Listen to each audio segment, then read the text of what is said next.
ngayon. Sayang naman yung pinag-aralan ko. Gusto mo ba mag-franchise? Ng ano? McDonald's! Madali lang kumita doon. Ay, hindi ba parang masyadong malaki na ata yun? Kaya mo yun, ikaw pa? Oo nga, sikat na sikat yung McDonald's. Sa atin na lang kilala sila. Mas ito naman ang malulugi ka dun, diba? Baka kasi mahirapan na ako sa pag-handle niyan. Masyado na kasi malaki. Dito naman kami, tutulungan ka namin. Don't worry. Madali lang naman mag-aral yung mga bagay nila dito. Sige na nga. Basta tulungan niyo ako. Oo, ako lang bahala sa'yo.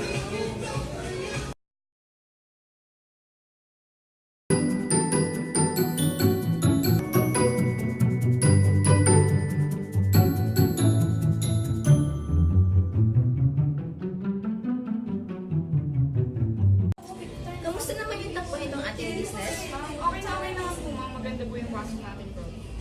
Buti naman. Sana magtuloy-tuloy na to. Good job sa'yo sa ating mga crews. Salamat din po. Wala pa po pala tayong formal meeting sa aking mga managers at group. Kailangan pa ba yun? Eh mukhang ayos naman na yung takbo nitong ating business. At saka alamin naman na kung ano yung mga task niyo. So, wag na muna siguro yan. Ay, sige po, ma'am. Salamat po. Uy sis, kumusta ka na? Hi! Thank you talaga sa tulong yung dalawa. Kung hindi dahil sa inyo, hindi ako magkakaganto. Ano ka ba? Okay lang yun. Tayo-tayo din naman nagtutulungan, di ba? So, pag nahihirapan ka, call away lang kami. Thank you talaga. Ma'am, yung sa cash flow balance po, pwede mo mo Ha? Kailangan ba yun? Nako, wala pang gagawa. Wala, opo, kailangan po yun kasi magkakagulo po sa financial records. Ganun ba? Sige, ako nang bahala. Kaya na po gagawa. Hindi. Pero may kakilala ako na pwedeng gumawa. Sige po, ma'am. May iwan ko na po. Sige, salamat.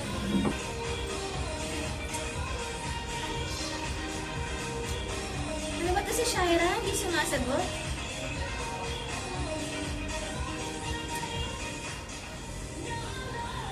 Eh, sapat to si Mon eh, kung kailan kailangan ko silang dalawa eh.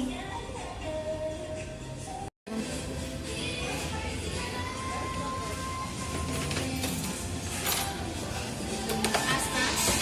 Ano nangyari? Bakit parang umunti ata kayo mga crews? Nagalisan na po. Ha? Bakit naman? Di nyo alam, ma? Di naman po kami nasasawag ng tama dito eh. Madalas okay po kami. Minsan nag-20 lang. Minsan nga wala pang 20 eh. Tapos kahit hindi naman namin trabaho yun, nagagawa pa rin namin. Kahit hindi na namin responsibilidad, ginagawa pa rin namin. Tapos kami, may mga managers sa mga nakugali. Tapos minsan nagtatas kami kami kasalanan. Bakit ganun mo? Hindi naman dapat ganun eh. Kasi kung kami dito, tapos ganun mo lang ang tuloy, parang yaya. Ganun ka? Pasensya ka na. Huwag ka magalala, gagawin kita ng paraan. Di ba kayo yung may-ari? Hindi niyo pa rin magandang bagay yung nangyayari. Ma'am, based po din sa data na hawak, hindi na po sapat yung pera na pasok. Tsaka kapag nagkakagulo na po sa financial reports, yung mga managers po natin, tsaka mga crews nag-aalis na. Yung mga supply po natin, ma'am, daily na rin po nag-i-deliver. Kung hindi sana ako nagpadalos-dalos sa pagpasok sa gantong klaseng negosyo, kung nagplano sana ako na maayos, hindi darating sa gantong punto. Kasalanan ko ito lahat eh. Ma'am, hindi pa po hindi maaari pa po natin maagapan. Paano? Ma'am, kinala po ang business consultant. Maaari matulungan ka po. Sige, gusto ko siya makilala.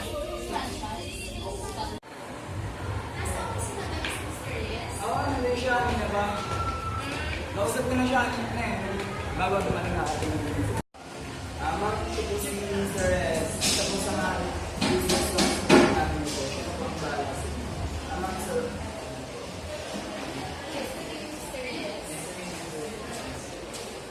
So, nabalik na ako mga Mr. Garcia na nakuha tayo sa business. So, ganito po kasi sa pag-aaral po kasi ng business, madami tayong ginawa siguro.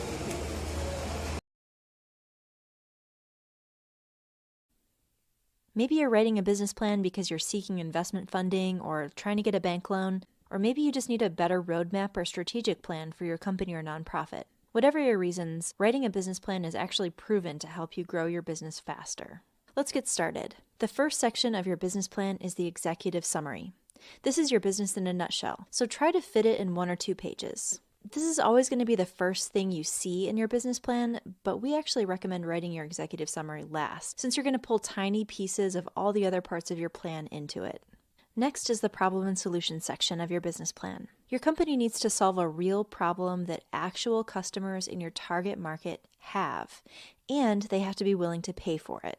Don't skip describing the problem when you're writing your business plan.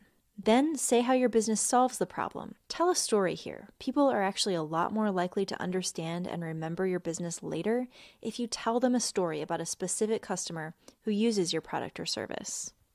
Next, you need to write the target market and competition section of your business plan. Your target market is the segment of the population who's a perfect fit for your product or service, your ideal customers. Be specific here. If you're selling shoes, it's not realistic to think your target market is everyone in the world who has feet. Include some relevant demographic information about your target customers. Your competition. Every business has competition. Use this section of your plan to talk about what makes you different and how you're going to gain advantage. Now that you've outlined what your business is, who it serves, and who you're competing against, it's time to talk about how you're going to make your business go. The next section of your business plan is your marketing and sales plan. This section includes pricing, promotion, advertising, really all the ways you're planning to reach your target audience. Now write the operations section of your business plan. Operations is all about how you're going to deliver your product or service to your customers. What technology do you need to develop? If you're manufacturing a product, how and where are you going to make it? Milestones and metrics. In this section, you should talk about your major upcoming goals, as well as the metrics you're going to use to gauge your success. You might also want to include any initial traction that proves your business is on the right track. Assumptions and risks. Banks and lenders want to know that you've thought through your plans for growth. They want to know that you have a plan to reduce the risks that could threaten your business's ability to survive and their ability to get their money back. Team and company overview. This section is really about letting lenders and investors know that you have the right people in place to get the job done, or that you have the plan to staff up. Last but not least, your financial plan. Your business plan should include a realistic sales forecast, a profit and loss statement, a cash flow statement, and a balance sheet. If you're asking for investment, make sure that you talk a little bit about how you're going to use the funds you're asking for in this section, as well as your exit strategy.